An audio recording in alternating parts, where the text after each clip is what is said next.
फलचारुभक्षणम् उमासुतं शोकविनाशकारकम् नमामि विघ्नेश्वरपादपङ्कजम् कर्पूरगौरं करुणावतारं संसारसारं भुजगेन्द्रहारं सदा वसन्तं हृदयारविन्दे भवं भवानी सहितं नमामि।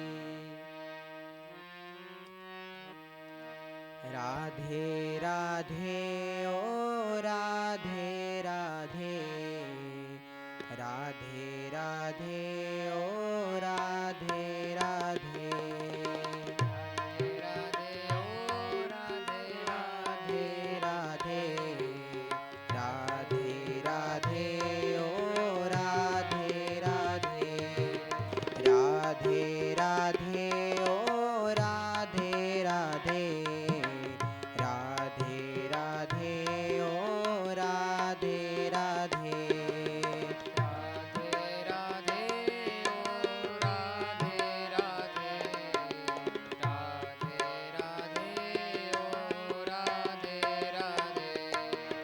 राधे राधे ओ राधे राधे, राधे राधे ओ राधे राधे, राधे राधे ओ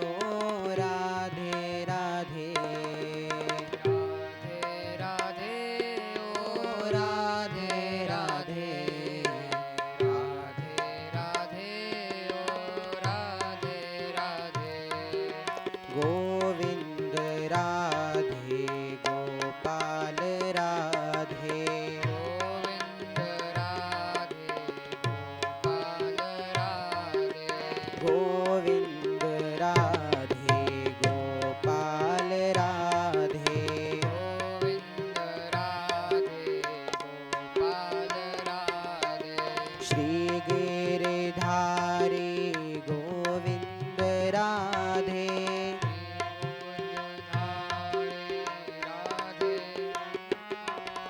श्री गिरिधारी गोविंद राधे, श्री गिरिधारी गोविंद राधे, राधे राधे ओ राधे राधे, राधे राधे ओ राधे राधे,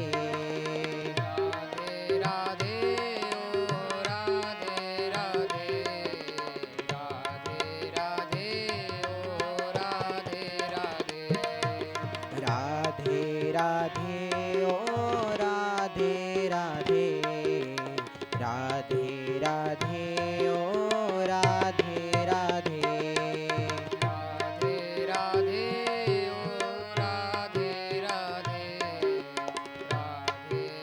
राधे ओ राधे राधे, गोविंद राधे गोपाल राधे, गोविंद राधे गोपाल राधे, गोविंद राधे गोपाल राधे, गोविंद राधे गोपाल राधे, गोविंद राधे गोपाल राधे, गोविंद राधे गोपाल राधे, गोविंद राधे गोपाल राधे, गोविंद राधे गोपाल राधे,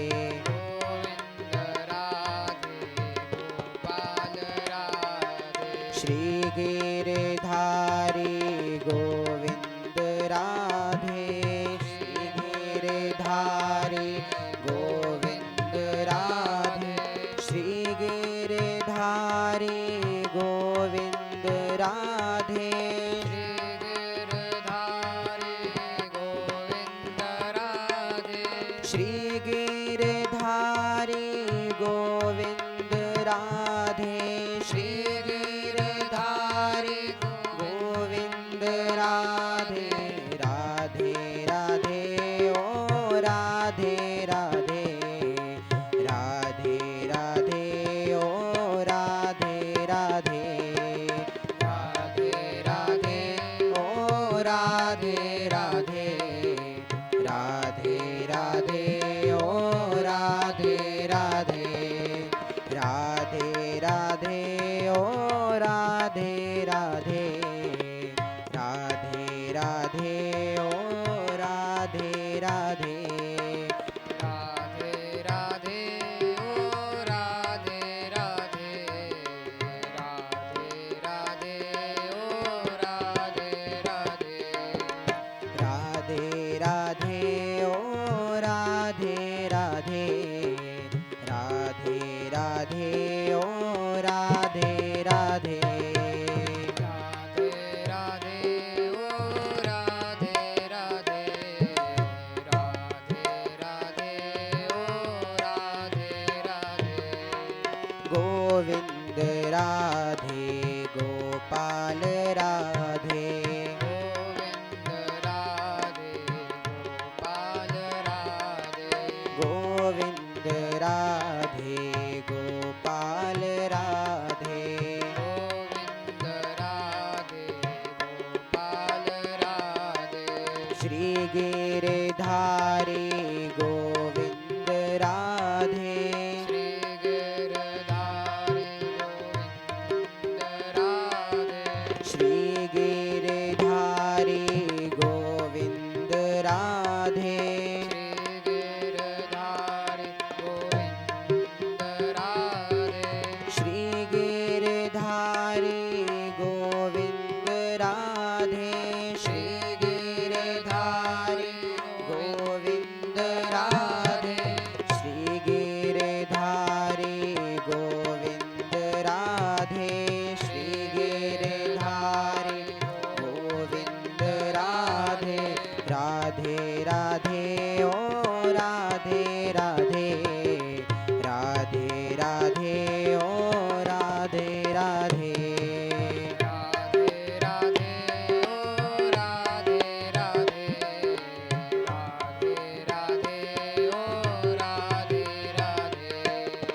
राधे राधे ओ राधे राधे राधे राधे ओ राधे राधे राधे राधे ओ राधे राधे राधे राधे ओ राधे राधे राधे ओ राधे राधे राधे राधे ओ राधे राधे राधे राधे ओ राधे राधे राधे राधे ओ राधे राधे राधे राधे ओ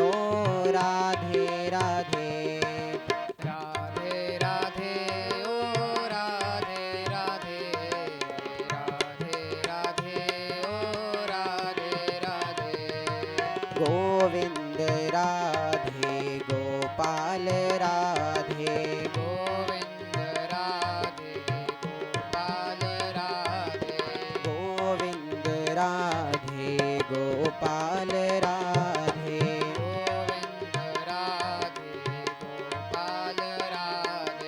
गोविंद राधे गोपाल राधे गोविंद राधे गोपाल राधे श्री गिरधारी गोविंद राधे श्री गिरधारी गोविंद राधे श्री गिरधारी गोविंद राधे श्री गिरधारी गोविंद राधे श्री गिरधारी गोविंद राधे श्री गिरधारी गोविंद राधे राधे राधे ओ राधे राधे राधे राधे ओ राधे राधे राधे राधे ओ राधे राधे राधे राधे ओ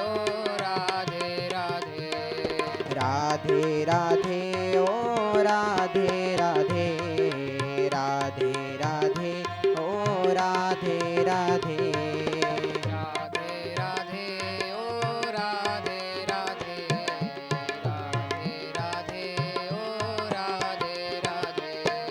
राधे राधे ओ राधे राधे राधे राधे ओ राधे राधे राधे राधे ओ राधे राधे राधे राधे ओ राधे राधे गोविंद राधे गोपाल राधे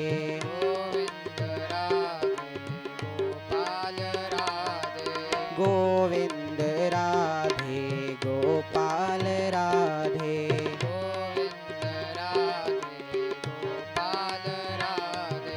गोविंद राधे गोपाल राधे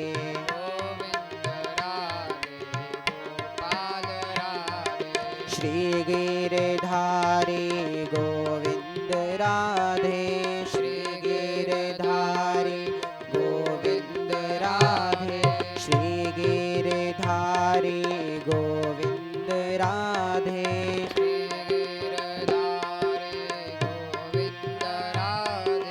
श्री गिरधारी गोविंद राधे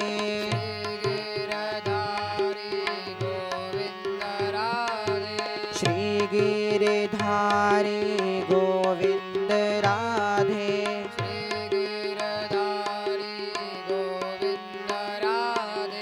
राधे राधे ओ राधे राधे राधे राधे ओ राधे राधे राधे राधे ओ राधे राधे राधे राधे ओ राधे राधे श्री राधे राधे ओ राधे राधे राधे राधे ओ राधे राधे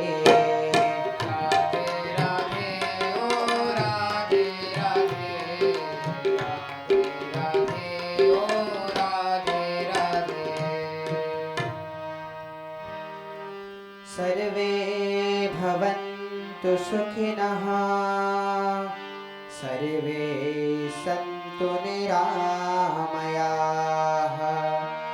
सर्वे भद्राणि पश्यन्तु मा कश्चित् दुःखभाग् भवेत् ॐ शान्तिः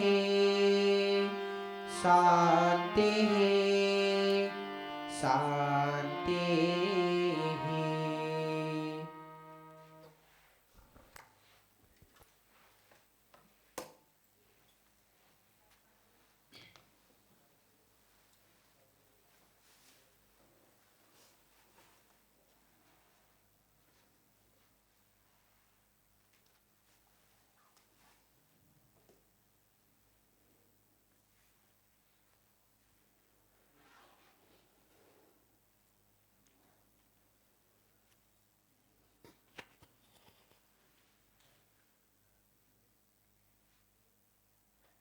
Let's begin with a few minutes of meditation. And so allow your eyes to close gently.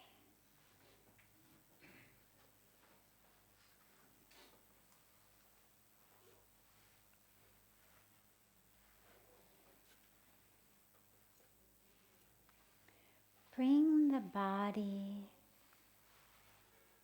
to a place of rest. You don't have to choose the perfect posture. Just choose one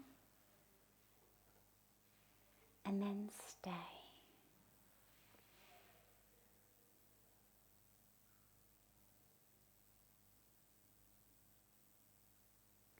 As we bring about stillness in the mind,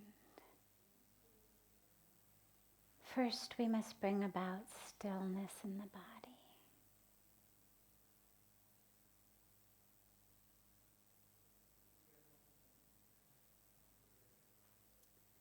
And as the body is stable, draw the awareness, the focus to your breath.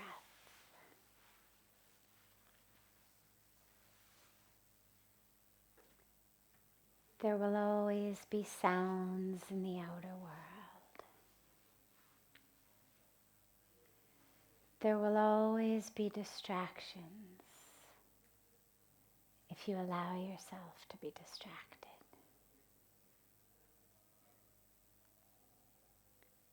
But keep drawing the awareness. Keep drawing the focus back to the breath.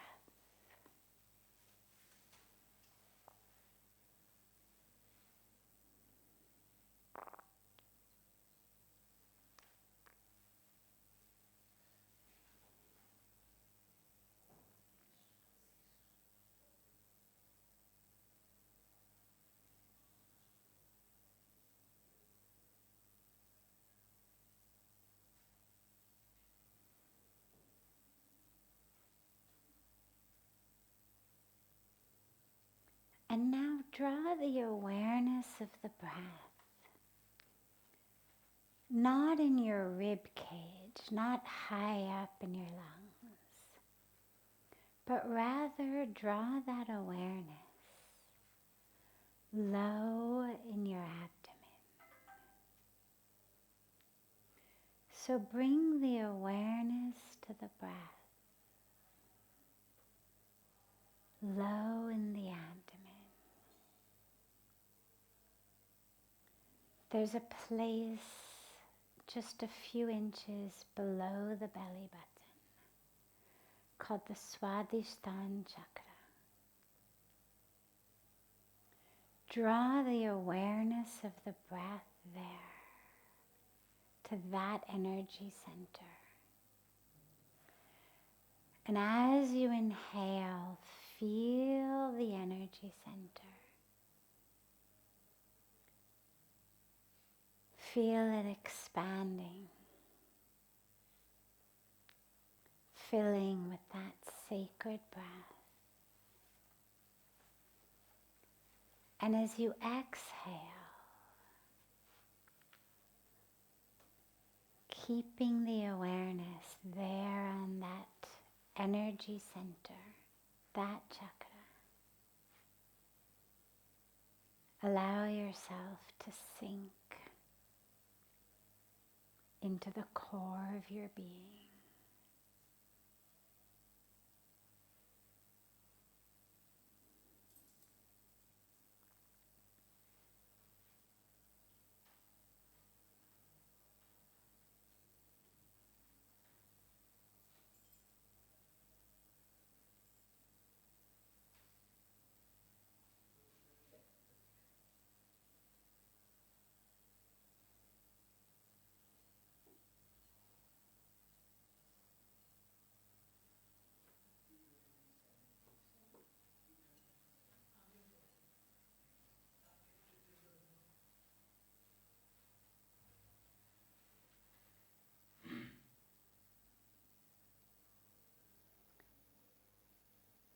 On the next inhalation, as you inhale, instead of it being an expanding out and inward, allow the breath to rise.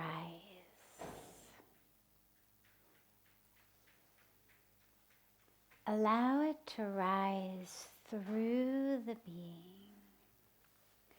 being carried upward from the Swadhisthana chakra, up through the being, through the solar plexus, through the rib cage and lungs, through the throat, all the way up to the third eye center.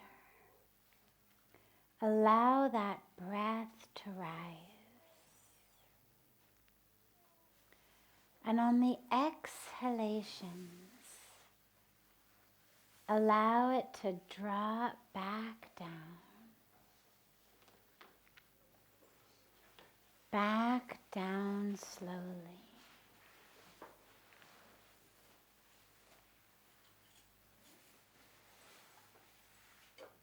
Keeping the awareness on the breath.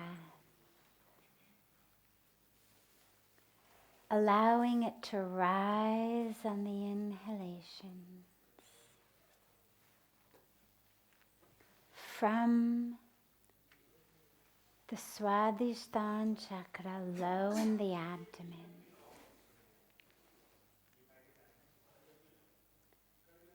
Up all the way to the third eye center. That energy center of the power of discrimination.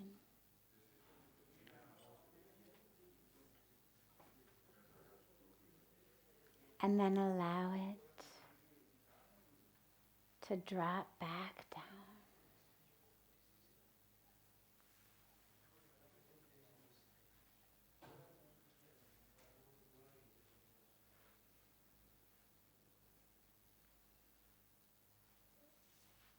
Meditation is about finding that place of noiselessness amidst the noise. It's not about stopping the distractions.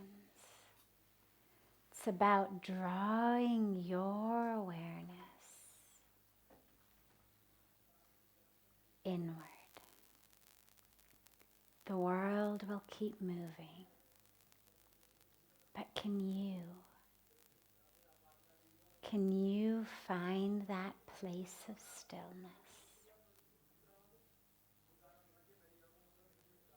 That place within.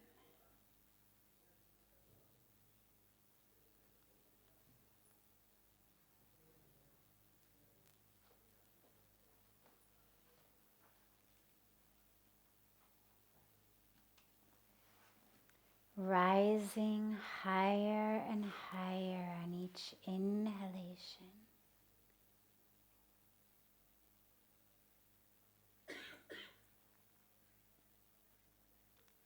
Closer and closer to that third eye center, to that Agya chakra.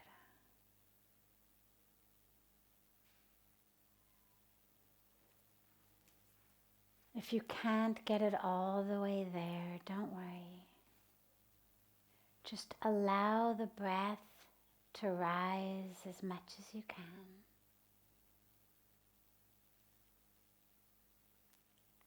And then allow it to drop back down. Don't suffocate yourself. Don't strain. Just rising higher and higher in each breath.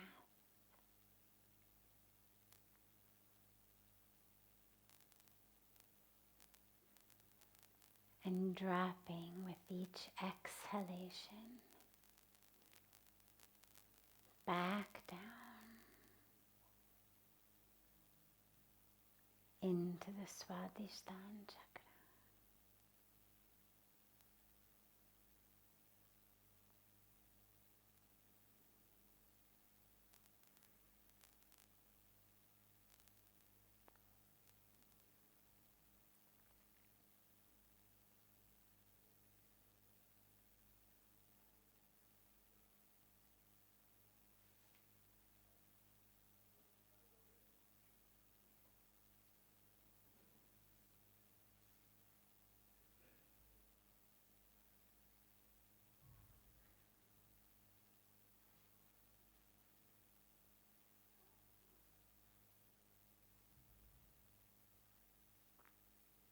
Gently bring the palms of the hands together at chest level. Rub them gently against each other.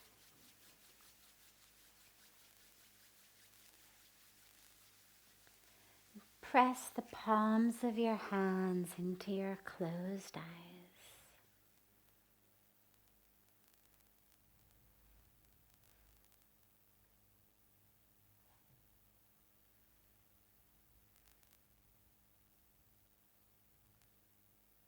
Slowly allow the hands to drop and the eyes to open.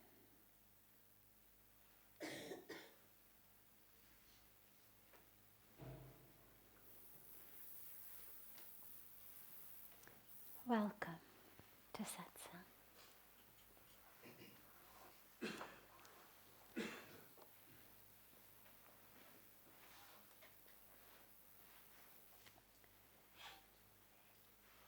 Is Saket here? Okay.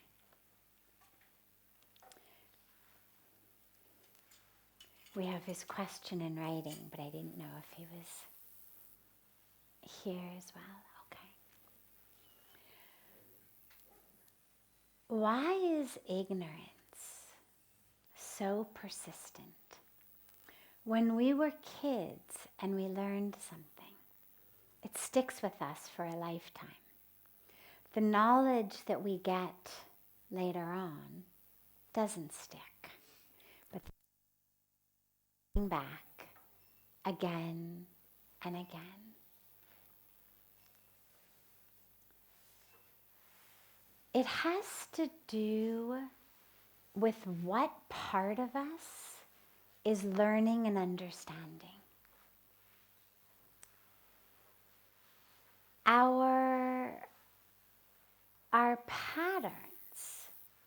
Our patterns of behavior are actually coming mostly from our unconscious and our subconscious minds. Tragically, because the conscious mind is where we want to be. But most of us find that we slip vast majority of the time. There's all sorts of different statistics, but none of them is very hopeful. There are things like 70% of the time, 80% of the time, I've heard 90% of the time. We're functioning basically on autopilot. Anybody get in the car to drive home from work? Mind is elsewhere, but you pull into the driveway, you have no idea how you got there. Right? Or you drive to a friend's house. Do your grocery shopping. Do all of these things that we do in our lives.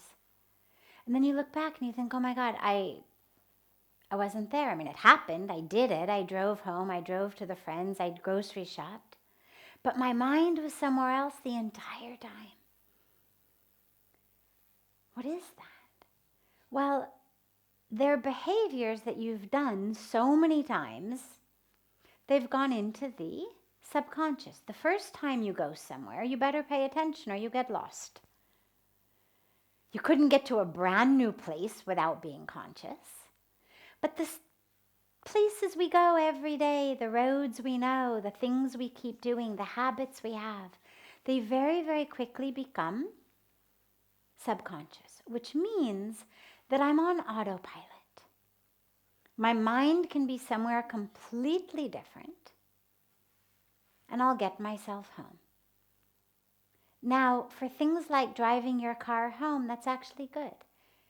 Means you don't always have to pay attention to the left turn, the right turn. It means you can be chanting your mantra, you can be listening to kirtan, you can be listening to some beautiful lecture and not having to worry, where's my left turn? But the problem happens in the rest of our lives. Because in our interactions with other people, in our thought processes, in our behaviors, when we're only operating on autopilot, it means all we're doing is reenacting pretty much what someone else has fed into our system. And this is why that which happens in early childhood sticks. Because we know that neurologically, actually, for the first 5, 7, 10 years of life, the brain waves of a child are actually very, very similar to the brain waves when you're under hypnosis. So you know, well, if you want to change a behavior or get into someone's subconscious or your own subconscious, right? There's a lot of people who practice hypnosis, and there's a lot of different aspects of this. How to get into the subconscious. Well, you have to change the brain waves. But the child's brain is actually automatically already in those brain waves. And that's why that which we learn, that which happens early in childhood, even if you can't consciously remember the situation or who told you or exactly how it happened, it may seem really fuzzy like a dream. But the impact is very strong because it has gone straight into that subconscious mind. And so we spend our lives operating based on that programming. It's like whatever, programs you feed into your computer, that's what you're gonna operate from. Whatever operating system you have that you or someone else has installed on the system, well, that's what you got. Every time you turn it on, that's what you get. If you've got an old operating system, old programs, your files will open in one way. You have a new operating system, new programs, your files will open in a different way. It's all about what's been programmed in there. And that's the same thing that happens in our brains. And that's why early childhood is so important. But then, all right, here we are, decades out of early childhood. We have our programs. Now what? As he says, okay, the ignorance from then, the ego from then, it sticks. Okay, but now what? So the dilemma becomes now, I grow, I enter a spiritual path, and I say, all right, I'm not the body. I'm not that identity. I'm soul. I'm divinity. I'm whole. I'm perfect. I'm all that. But who's telling me that? My conscious mind. So I've got my conscious mind trying to talk to my subconscious mind. And it doesn't work. And that's the dilemma. You cannot take the conscious mind and try to use it to convince the subconscious mind or the unconscious mind. And that's where so many people get so frustrated. You tell yourself over and over again, I'm not going to get angry. I'm not going to get angry. I'm going to have patience. I'm going to be love. And then the next thing you know, before you even realize it, you're screaming at someone, you're throwing a temper tantrum. I'm not going to smoke cigarettes. I'm not going to smoke cigarettes. The next thing you know, you're halfway through a cigarette. You don't even remember how you got there. Because all of that is this subconscious programming. You didn't consciously decide, I know I'm going to break my vow and have a cigarette. You reached for a pack, you pulled it out, you lit it up, you weren't even aware, the same way you drove home without paying any attention. So there's two things to do. Number one, stay conscious. Because if I prevent my conscious mind from running away, and I stay present, stay conscious, as all of the different spiritual and religious traditions of the world keep reminding us to do, right? It's not just in India. So many of the different religions of the world have beautiful teachings, meditative teachings of awareness, consciousness, presence, meditation, mindfulness. Why? Because if my conscious mind is here, then I don't need to go on autopilot. It's like if the main pilot is alive and functioning and awake and sitting there, autopilot is not on. Autopilot only comes on when your main pilot has gone to the bathroom, or he's on his break, or he's gone to sleep, or he's had a heart attack, or he's been held hostage, or whatever it may be.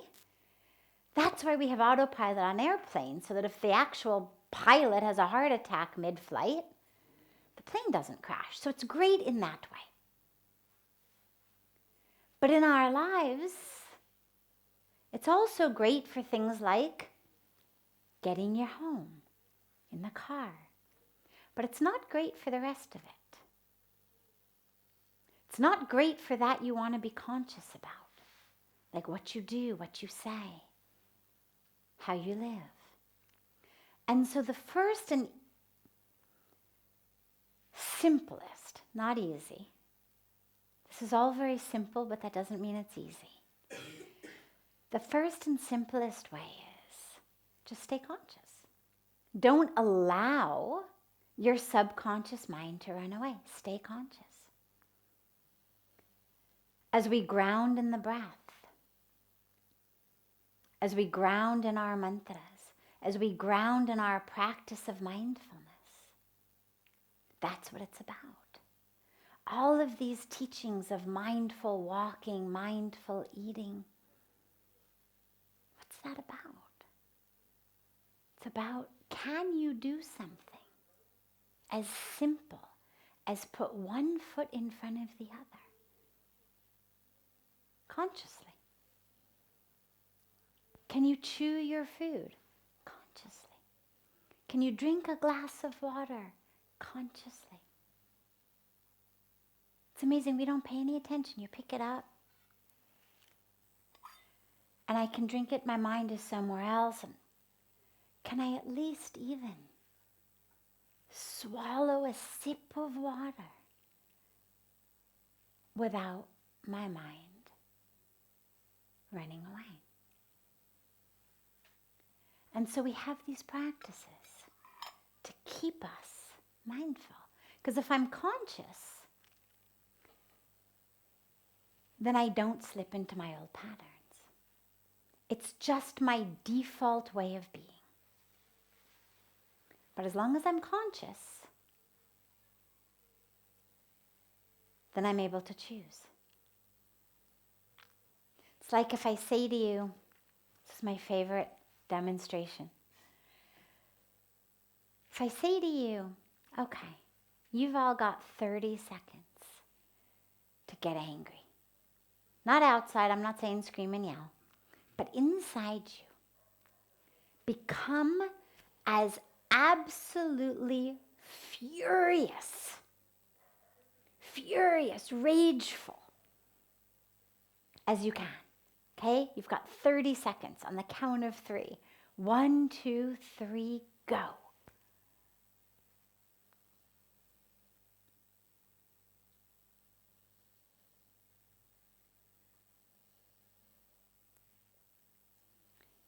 Easy or hard? Okay? Hard, right? Why? Now, let's do this.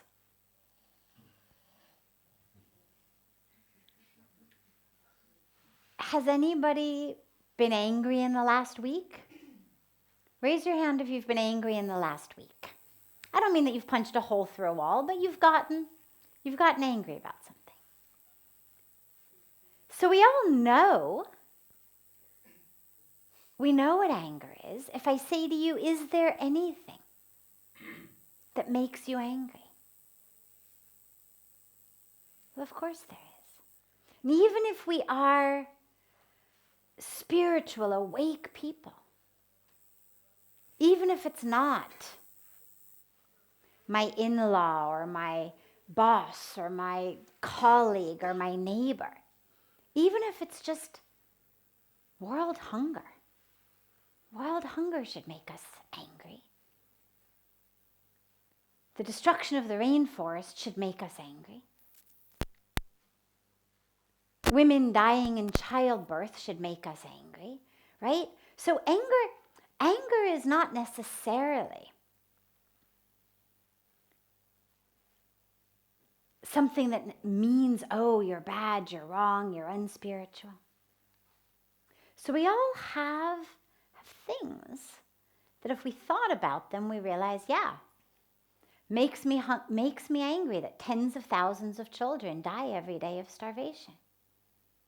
And yet, here's what the exercise demonstrates. Even though we have things that make us angry, you can't consciously become full of rage. You can be aware of what makes you angry, but But you can't find that fury. Why? Because it requires unconsciousness. Anger comes.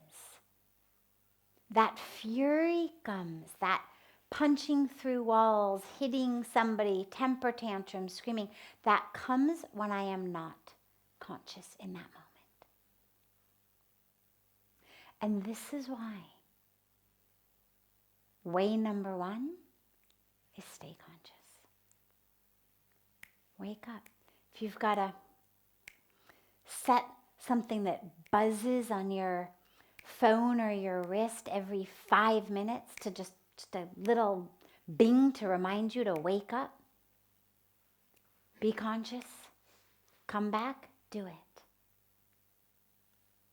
This is why when we chant our mantras, when we do our japa and we have our mala, our beads, why?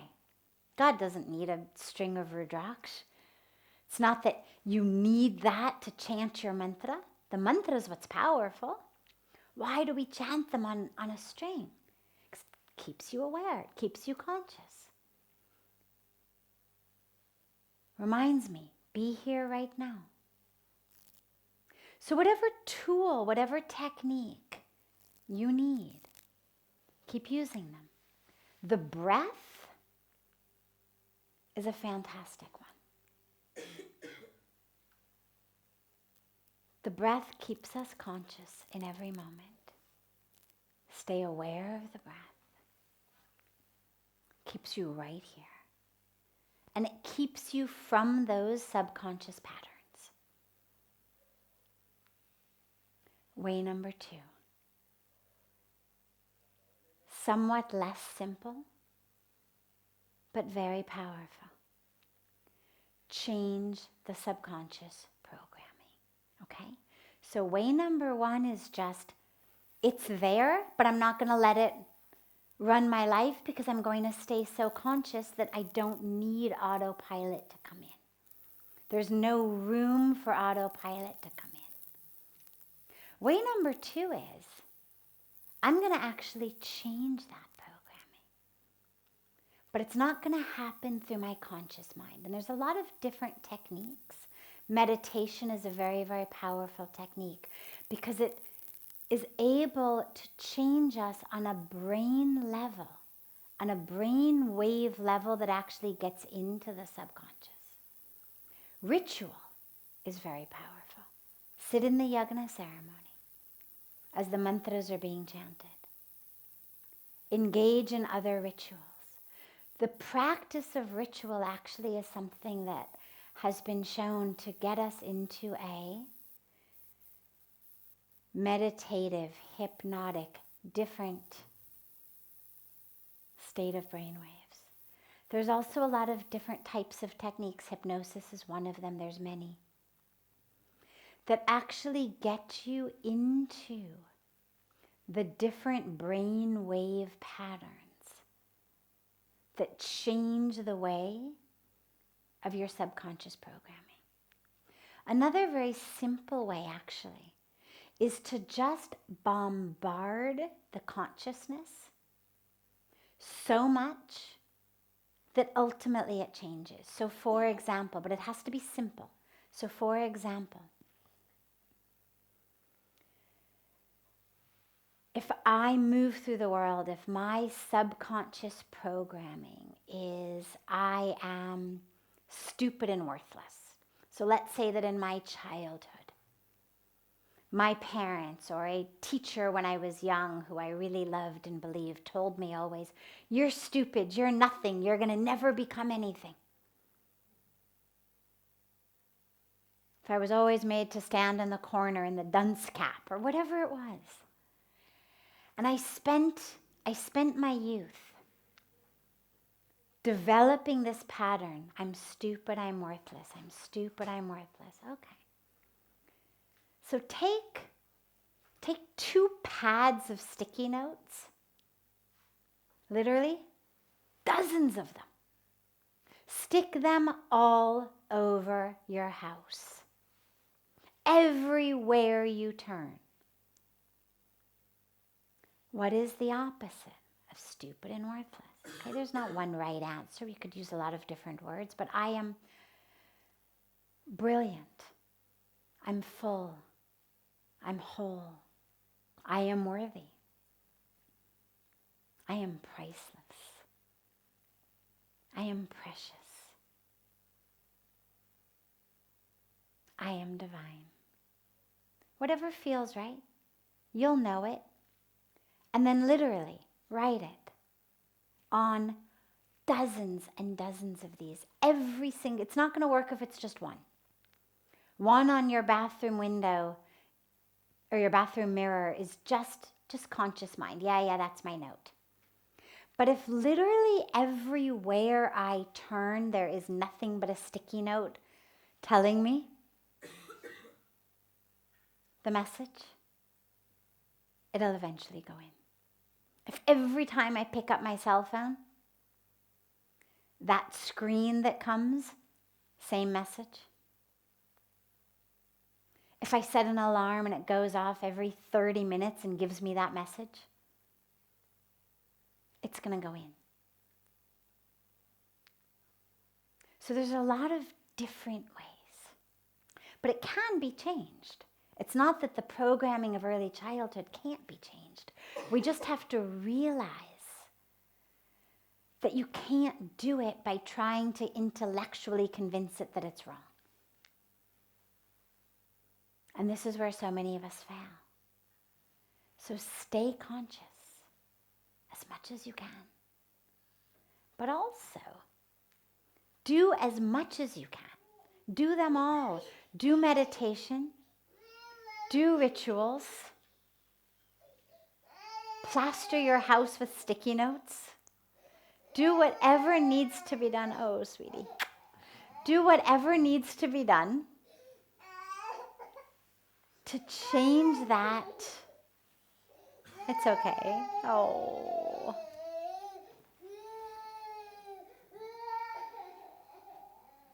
To change that programming. And eventually it'll happen. Because it's not set in stone. It's just set in the subconscious. And ensure that all of the experiences you have that are the opposite of your programming are ones that you experience on every level of the being. So,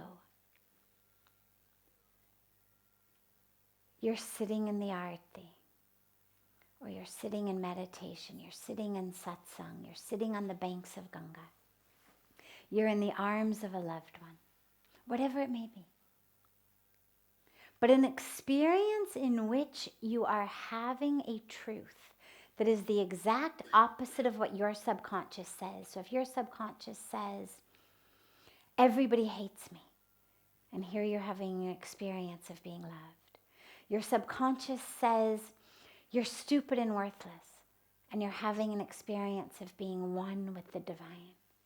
Your subconscious says, you'll never be happy. You're having an experience of bliss.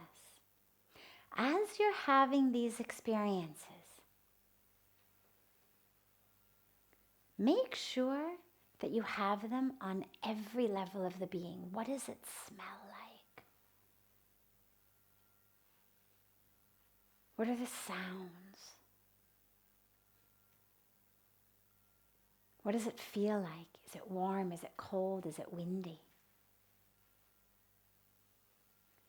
Allow every aspect of your being to have that experience so that it sinks in and it changes you. Because if it's just in the mind, it'll be beautiful in that moment and then gone. But allow yourself to really experience those moments such that your truth changes. And this is how we change the brain. The brain is changeable. We now know that neurologically. Which means that because not only my conscious mind, but my subconscious, my unconscious, all of these patterns, they exist in my brain. They don't exist in some random, weird, obscure space in ether somewhere. They're not on some cloud. They don't exist outside your body. They're not locked up in, God's chest of people's subconscious issues. They sit in your brain. And so as we change our brain, we change our mind. We change the conscious, we change the subconscious, we change the unconscious. We have the capacity to change it all. We just have to work with it on different levels. And that's what all of these different techniques give us the opportunity to do, to access it and then to change it.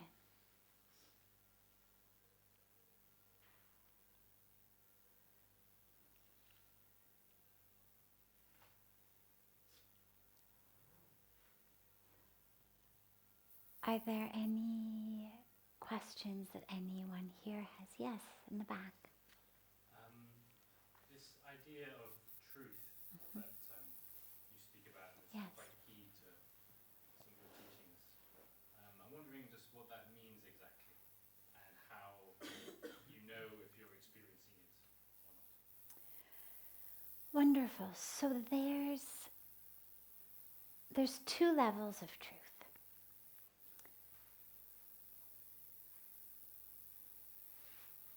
Neither higher nor lower. I try to avoid subjective ideas of better, worse, good, bad, high, low, because it all coexists.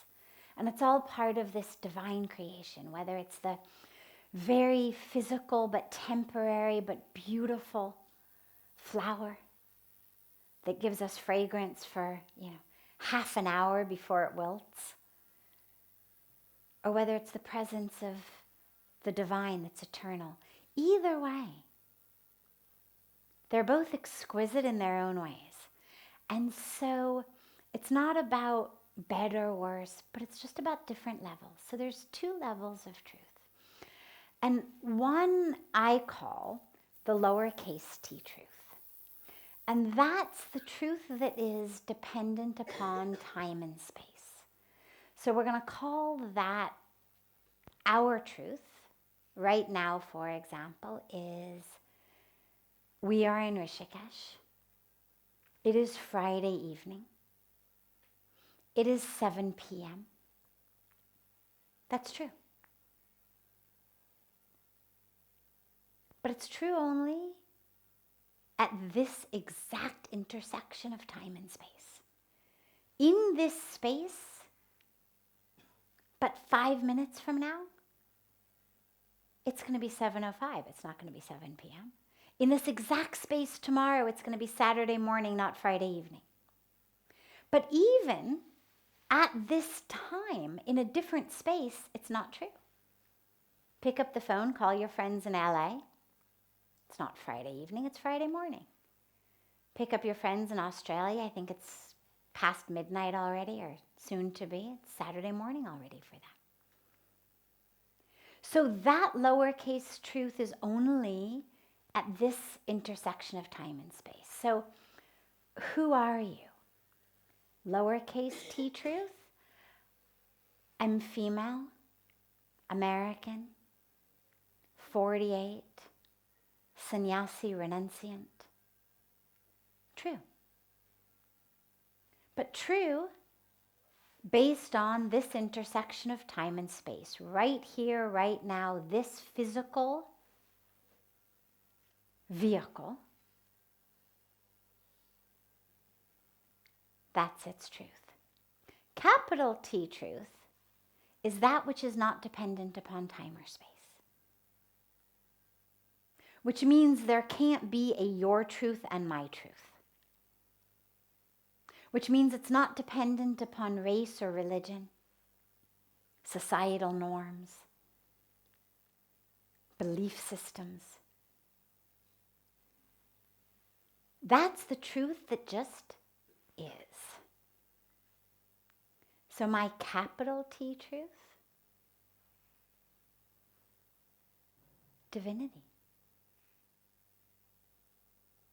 soul, spirit, essence, love.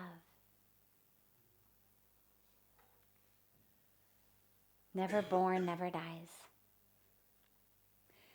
Thich Nhat Hanh, the famous, very beautiful Buddhist meditation teacher,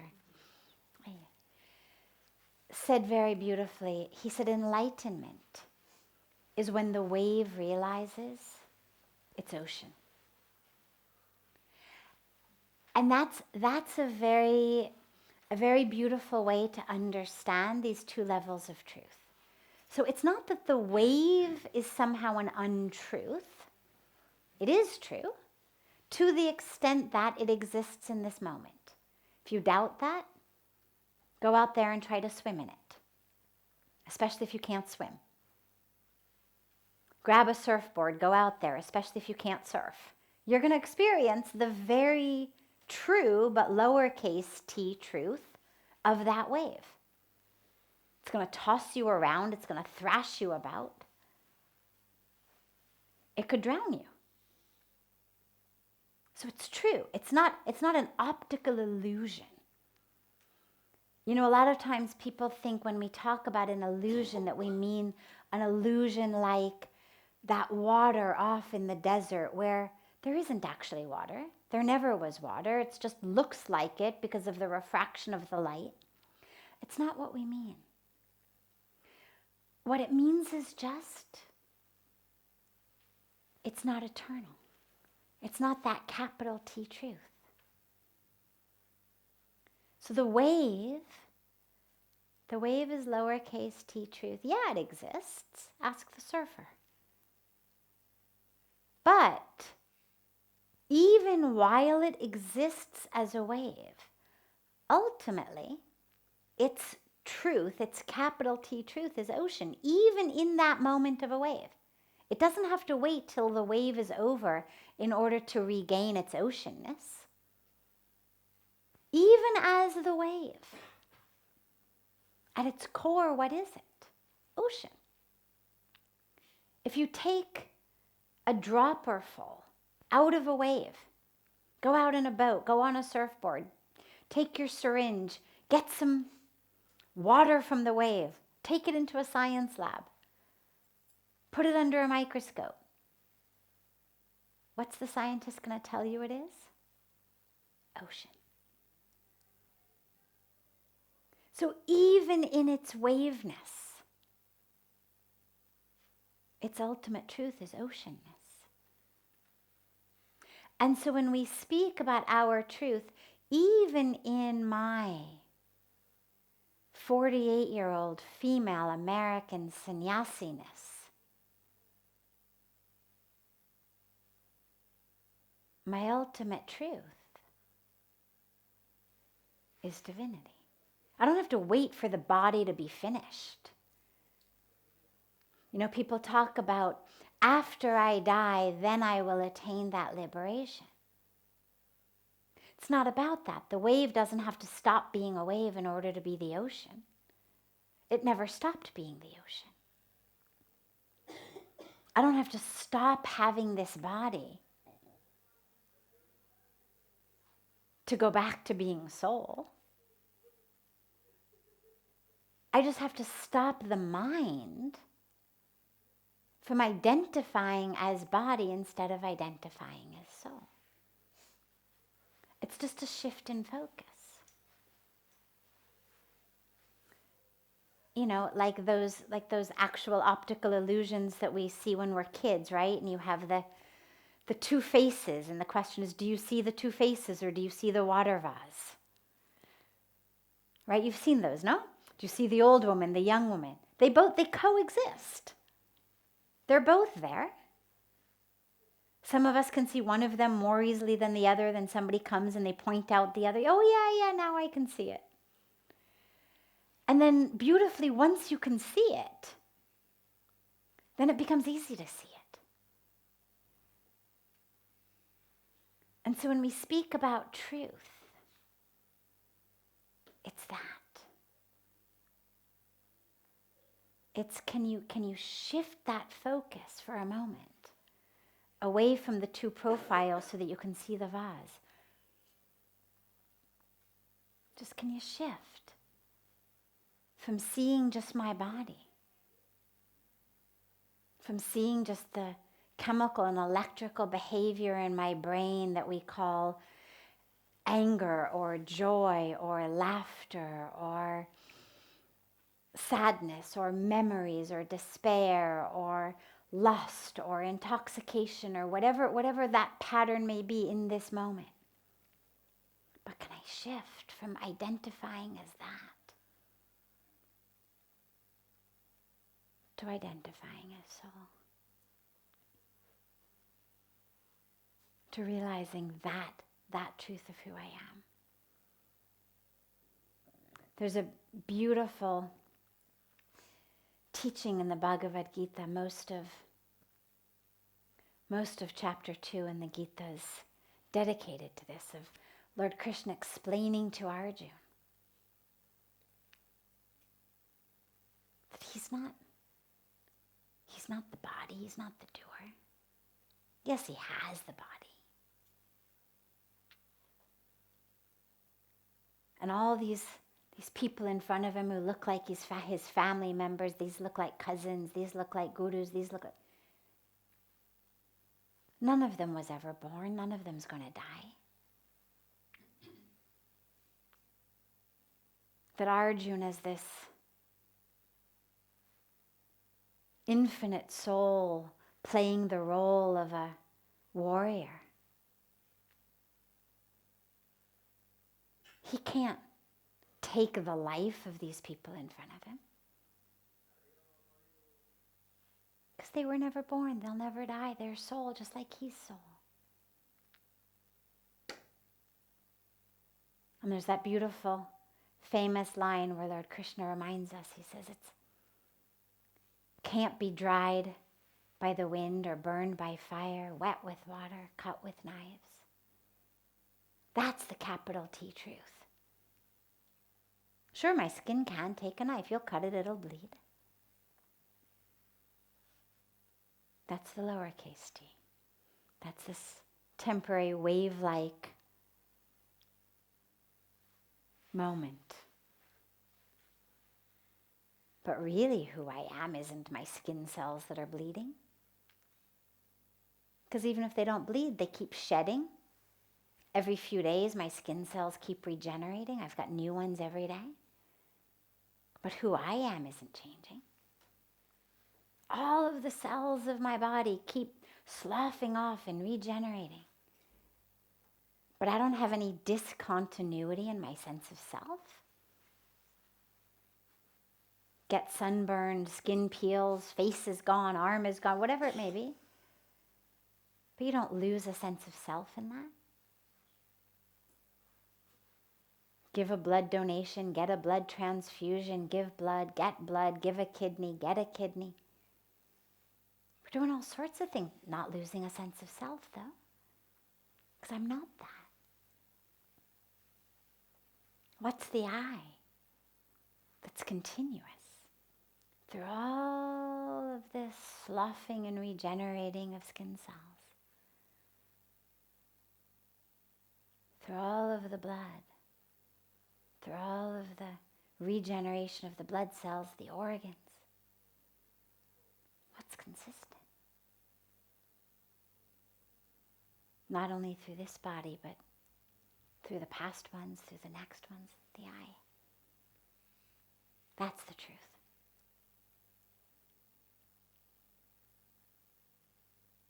So you can receive, a brain injury, for example, and then you would lose your sense of self in a way that is different from losing a hand. Absolutely.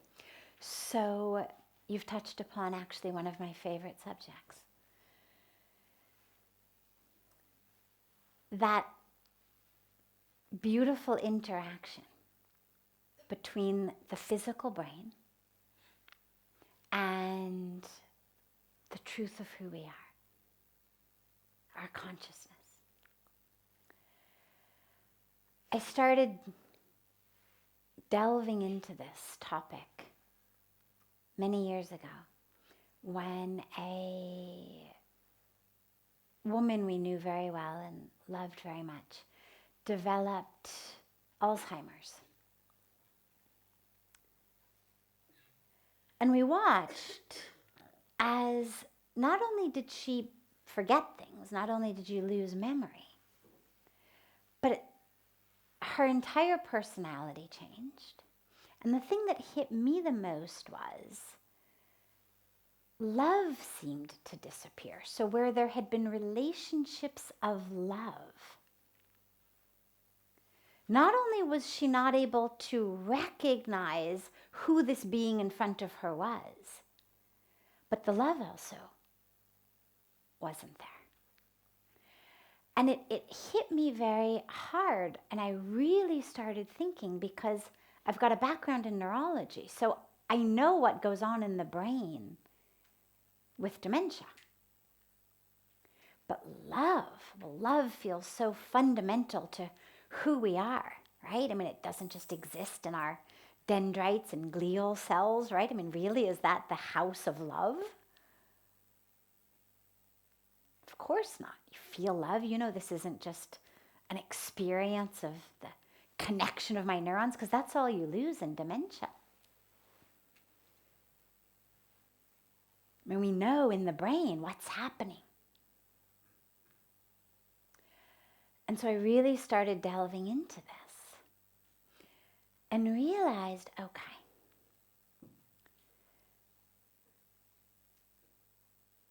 so the brain, and as you said so rightly, yeah, you get a brain injury, sense of self changes.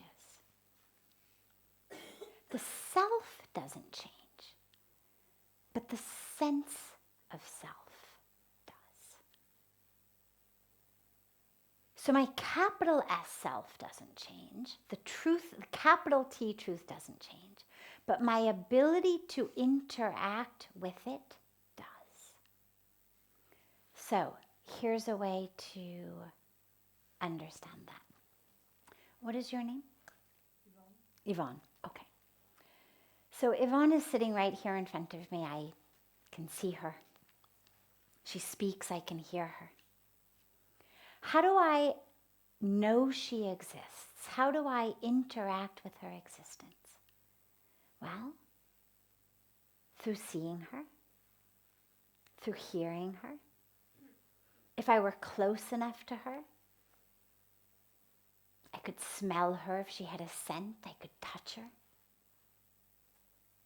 If I were really close, I could taste her, right? But here I am, too far to smell, touch, or taste her. And if I close my eyes and she doesn't speak, I have absolutely no way of interacting with the existence of Yvonne.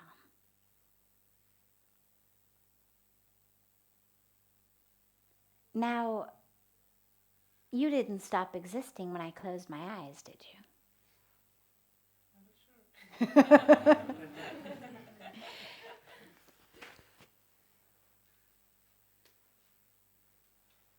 The truth doesn't require us to be aware of it, but we require our own abilities in our brain mind to be aware of it in order for us to wake up to that truth. And that's what the brain does. The brain is the medium through which we interact with the truth, both the lowercase t truth and the capital T truth. It is the medium through which we interact with consciousness, spirit, soul, love, all of the stuff that is far beyond the brain, beyond the mind. Nonetheless, the brain is the way that we interact with our own consciousness. when I meditate and I experience that place of merging into oneness. Well, although it feels to me beyond the brain, beyond the mind, and it is. Neurologically, I could tell you exactly what's happening in my brain because we now know it. They've put enough brain scanners on enough enlightened meditators to know. So we know, for example, that experience that we have of merging into oneness, that sense that we have of where I end and the world begins, that border dissipates. Well, we know that moment of experience coexists with a sharp decrease in the areas of the brain that are dedicated to what's called proprioception, which is how I know where I exist in the world, the thing that keeps me from stepping all over the table when I walk out of the room, because I know where it is in relation to me.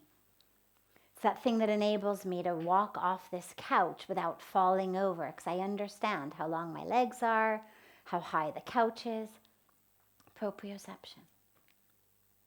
Well, as the areas of my brain that do that get quieter and quieter,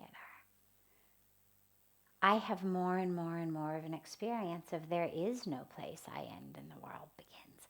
Now, when I first realized that, I have to admit I had that moment of, to realize that those experiences exist in your brain, for me was this initial moment of, oh God, like this is just a thing in my brain.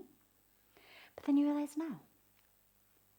The brain is just the medium through which we experience it. It's not happening in the brain. Soul is connecting to soul, spirit to spirit. But I'm only able to be aware of that because my brain is able to get quiet in those areas to give me an awareness of being one with the world. Those areas of my brain quieting down, they didn't create my oneness with the world, but they're what enable me to experience it. In the same way that my eyes seeing her doesn't create her existence.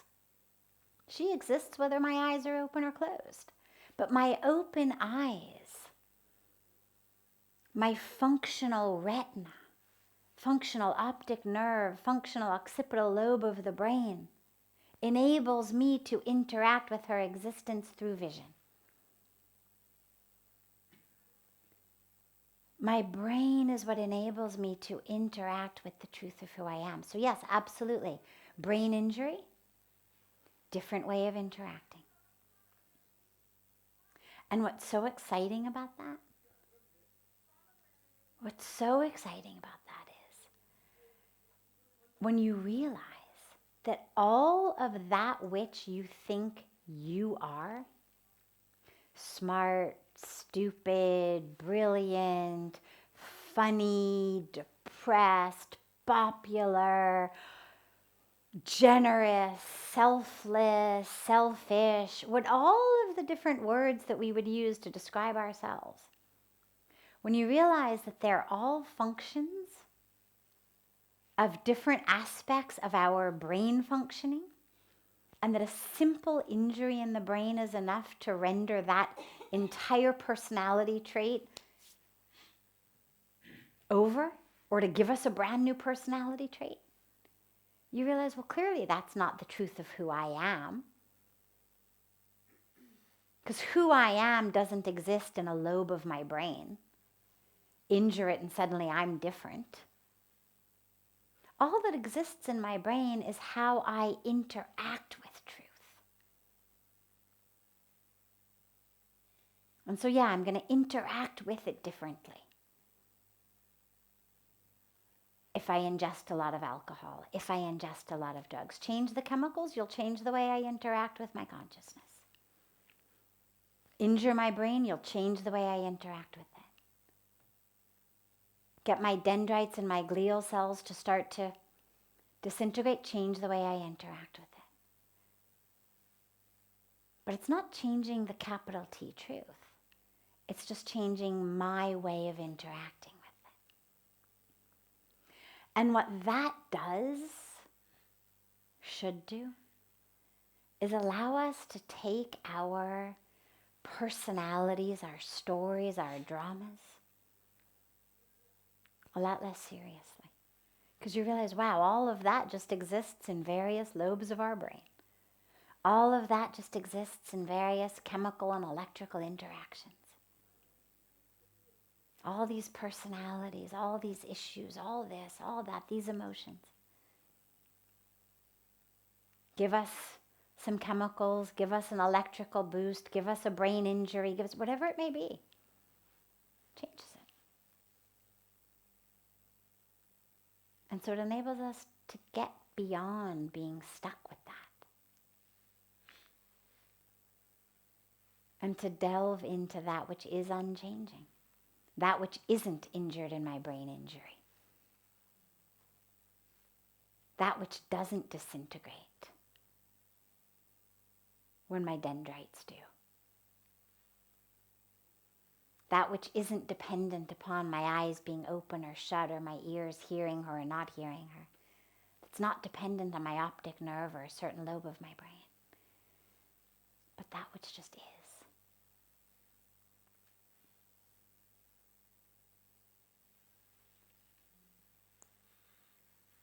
Yes. Hi, Krishna Sadhvi. My question is a bit lengthy, but I'm just actually finding and I'm wondering, not getting the answer since long. Every year I visit Rishikesh to thank Gange Ma and to thank God for whatever I could achieve.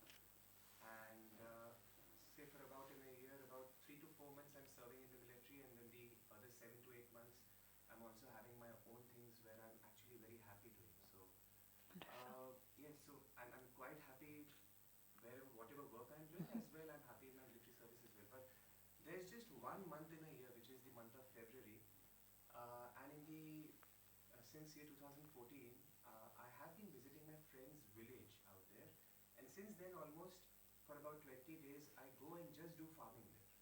I just do farming there. And it's not that I have a very deep knowledge about farming. It's not that I have good knowledge about all the chemicals used and everything, right? So my work is more towards the physical aspects, because still we have certain places where there's not much mechanization happening. Okay. Yes, so my question here is, whatever I'm doing all around the year, I probably do not have that kind of a spiritual feeling at that time. I do get involved into emotions and into materialistic things as well, which is there. I mean, there is pain and suffering almost everywhere. Yeah, that's there. But when I'm there in farming, and where there is exactly a lot, it's an epicenter of what I can say probably in a lot of states in India, where there's a lot of pain and suffering because we don't get the right heat because of the changing climate as well. But there, when I'm there, I'm just going out and doing nothing and do not even charge anything. It's just that I'm doing and going, learning and doing out of goodwill. Okay. I smile when people cry, and I probably cry when people smile. And I have realized that this thing has alienated me only in those 20 days. But the other part where I'm happy doing what I'm doing, I'm probably not that high in spirituality. So I'm actually wondering what's the reason behind this. Your question, interestingly, takes us back to where we began satsang this evening, about the conscious mind. Anger can only happen when I'm unconscious. But happiness, real deep joy, not the, oh, this is a great pizza, but real joy can actually only happen when I'm conscious. When I'm right here, right now. I always say you cannot be happy tomorrow or yesterday. The only opportunity you have for happiness is right here, right now. The only opportunity you have for peace is right here, right now. And being in a place where you are simply engaged physically, not engaging your brain,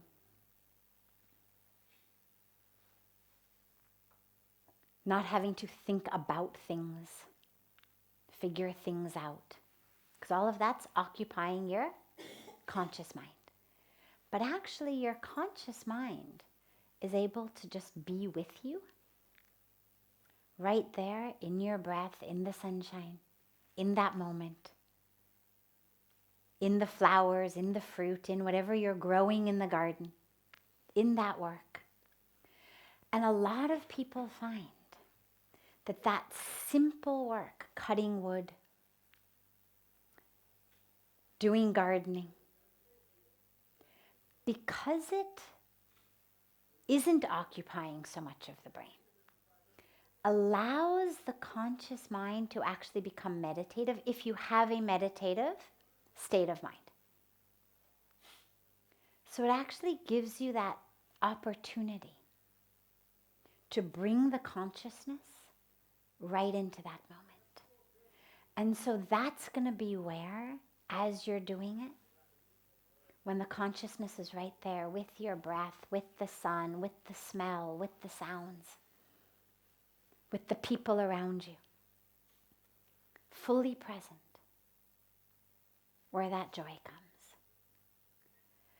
But another element also is there, two other elements actually. First of all, being in nature in general, fantastic antidote to depression. Trees, soil, sunshine, rain, whatever it is in nature. But being in the natural world brings us back into touch with our own nature. And so that's probably another element that brings you that experience of such joy. And the third aspect is service.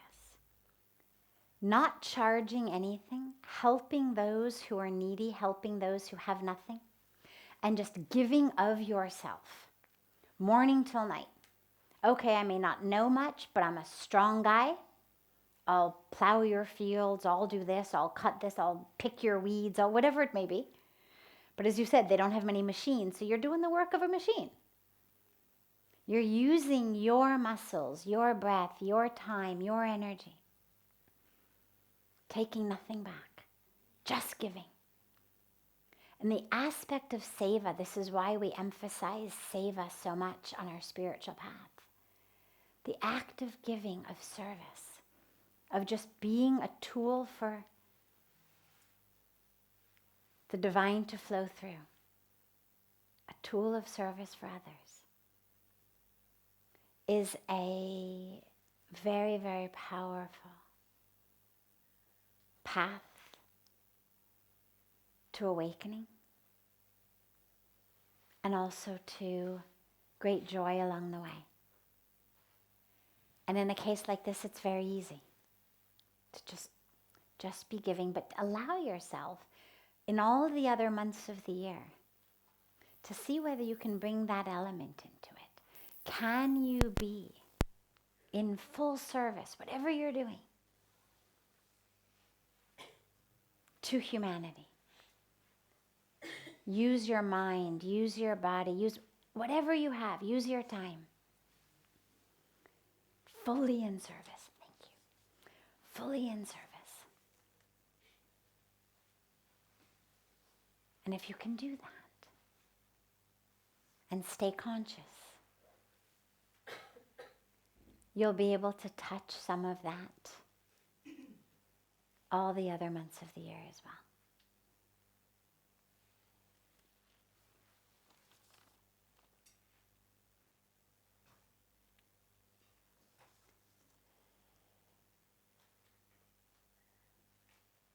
So we will start tomorrow with your question. And then we have others that have come as well. We'll take them after, but what is your name? Adrian. Adrian, okay. So tomorrow we'll start with Adrian's question. Wonderful. Have a beautiful, beautiful rest of your evening. Fantastic.